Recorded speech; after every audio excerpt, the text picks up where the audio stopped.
जय हिंद दोस्तों, welcome to study knowledge. दोस्तों, पिछले कल जेकेएसएसबी जूनियर असिस्टेंट का एग्जाम है और उसमें से कुछ बातें निकल के आई जो आपको पता होना बहुत जरूरी है अगर आप जेकेएसएसबी एस्पिरेंट हो।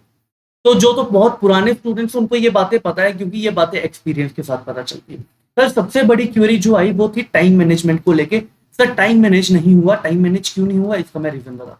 देखो, 80 क्वेश्चन करना 80 मिनट के अंदर कोई बड़ी बात नहीं थी। 1 मिनट मिला था एक क्वेश्चन के लिए और इससे ज्यादा या इससे कम क्या लोगे। अब आपसे टाइम मैनेज क्यों नहीं हुआ? क्योंकि आपने कंसेप्ट तो पढ़ लिया, कंसेप्ट तो क्लियर कर लिया, बट आपने क्या नहीं करा? प्रैक्टिस नहीं करा।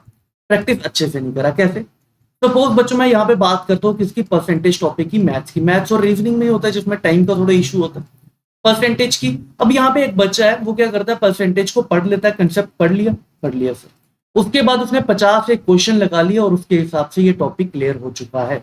अब वो इसकी ना प्रैक्टिस करेगा ना कुछ करेगा, सीधे एग्जाम में चल जाएगा। अगर प्रैक्टिस करेगा भी तो कम करेगा, या अगर क्वेश्चन सॉल्व करेगा भी तो वो टाइम पे बिल्कुल ध्यान नहीं देगा। बच्चों, एग्जाम में जाके अगर आप परसेंटेज का क्वेश्चन 2 या 3 मिनट में सॉल्व कर रहे हैं, 2 मिनट या 3 मिनट के अंदर एक क्वेश्चन सॉल्व कर रहे हैं परसेंटेज का, जो कंसेप्ट आपका क्लियर है, तो उसका करना नहीं करना एक बराबर। तुम बहुत बच्चों से पीछे आ चुके हो, ऑलरेडी पीछे आ चुके हो। तो ये ठीक कैसे होगा? ये ठीक तभी होगा जब तुम प्रैक्टिस करोगे, प्रैक्टिस अच्छे से करोगे, स्पीड को दिमाग में लेके, टाइम को दिमाग में लेके ही प्रैक्टिस करोगे। देखो, कंसेप्ट आना अलग बात है, स्पीड बनाना अलग बात है। अपने आप को पुश करना पड़ेगा, डेली पुश करना पड़ेगा। 1 दिन, 2 दिन, 3 दिन डेली पुश करना पड़ेगा। लंबी रेस है, अगर सिलेक्शन लेनी है तो लंबी रेस करनी पड़ेगी और रोज प्रैक्टिस करनी पड़ेगी। कैसे प्रैक्टिस करनी पड़ेगी? सपोज अगर आप एक मॉक टेस्ट लगाते हैं बच्चों, एक मॉक टेस्ट है 20 क्वेश्चन का मैथ्स का। अब 20 क्वेश्चन का मॉक टेस्ट का आप लगाते हैं 15 मिनट के अंदर। अब अपने आप को पुश करो कि 20 क्वेश्चन जो है मैं 10 मिनट में सॉल्व करूं। ये डेली आपको अपने आप को पुश करना है, अपने आप को रोज बेहतर बनाना है, तभी आपकी सिलेक्शन होगी। ये तो बात है कि टाइम मैनेजमेंट की, ये टाइम मैनेजमेंट आपको डेली और डेली करनी है, तभी जाके आपकी स्पीड बनेगी। क्योंकि स्पीड की बात आज के टाइम पे कोई नहीं कर रहा जेएंडके में। सब कंसेप्ट की बात करें, सब ये बोल रहे हैं कि जेकेएसएसबी में बहुत टाइम होता है, ये होता है। देखो, टाइम कब चल जाता है पता भी नहीं चलता, स्पीड मैटर करती है एट दी एंड। ठीक है। दूसरी बात जो समझ आई कि सर पेपर इजी था, मॉडरेट था या टफ था, मुझे नहीं पता इजी था, टफ था, मॉडरेट था। पर मुझे एक चीज पता थी कि कल जो पेपर आया ना, उसमें से 70% पेपर ऐसा था, 70% पेपर ऐसा था जो हर एक बच्चा कर लेगा, जिसको हम बोल सकते हैं इजी। मतलब हर एक बच्चा जिसने थोड़ी टाइम पे भी तैयारी करी थी, जिसने कम भी पढ़ा था, वो बच्चा क्वेश्चन करके आया। बट बच्चों, 30% जो पेपर था वो अच्छे लेवल का था, उसका लेवल थोड़ा अच्छा था। बट चलो, लेवल एग्जाम का क्या ही होता है, बट तभी भी वो अच्छे लेवल का था। वो वही बच्चा करके आया जिसका कंसेप्ट बहुत अच्छा था, ठीक है, जिसकी स्पीड बहुत अच्छी थी, जिसकी एक्यूरेसी बहुत अच्छी थी। ठीक है। अब बच्चों का प्रॉब्लम आती है, सर पेपर मॉडरेट था, डिफिकल्ट था। देखो मेरी बात सुनो बच्चों, लेवल आपका होगा, लेवल पेपर का नहीं होगा। अब 30% ऐसा नहीं है, जिस बच्चे ने ये 30% कर लिया उसके लिए पेपर इजी था, जिस बच्चे से ये 30% नहीं हुआ उसके लिए मॉडरेट या टफ। ठीक है। अब ये ऐसा होता क्यों? क्यों हमारे दिमाग में लगता है कि मॉडरेट था, इजी था, टफ था? क्योंकि हम पहले ही प्री अज्यूम कर लेते हैं।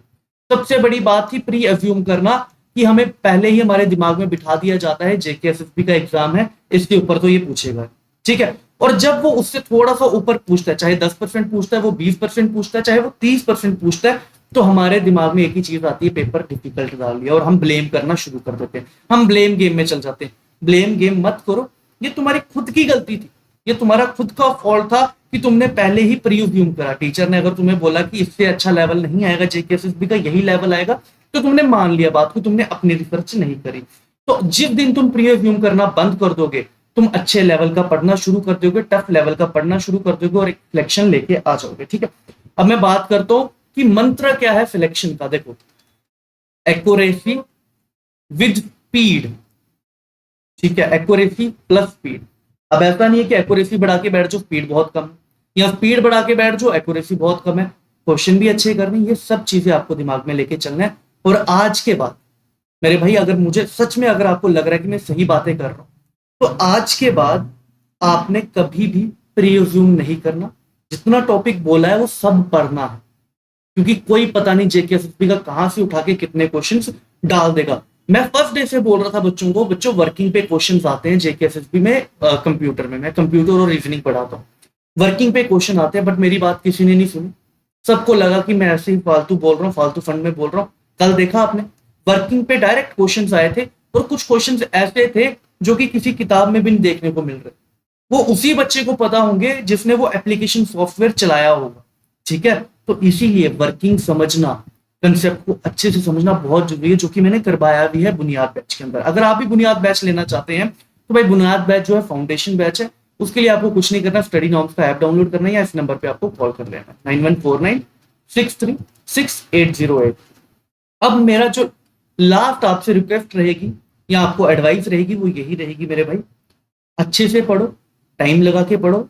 जो स्कोरिंग सब्जेक्ट्स हैं, रीजनिंग, मैथ्स, कंप्यूटर, इसमें स्पीड बढ़ाओ। ये जल्दी निकाले जा सकते हैं। कल के एग्जाम में रीजनिंग 5 मिनट में कवर करी जा सकती थी, और करी भी है बच्चों। ठीक है, करी भी है बच्चों। देखो, अगर तुम्हें लगता है कि ये लेवल ही बहुत मुश्किल है, तो वो बच्चे भी तो होंगे टॉपर्स जिन्होंने करा हो। तो टॉपर्स कहीं बाहर से तो उठ के आए नहीं है, तुम्हारे बीच में से ही आए हैं। तो उन्होंने ये चीजें करी हैं, ये चीजें अप्लाई करी हैं, उसी के बाद उनकी सिलेक्शन हो रही है। ये चीजें न्यू एस्पिरेंट अपने दिमाग में बांध ले, समझ ले, फिर ही आप सिलेक्शन की तरफ जा पाओगे। ठीक है बच्चों, यही बात थी। अब तुम्हें ये चीजें ध्यान में रख के अपनी तैयारी करनी है आने वाले एग्जाम्स के लिए, क्योंकि तुम्हारी सिलेक्शन जो है भाई मैटर करती है। ठीक है, जय हिंद दोस्तों।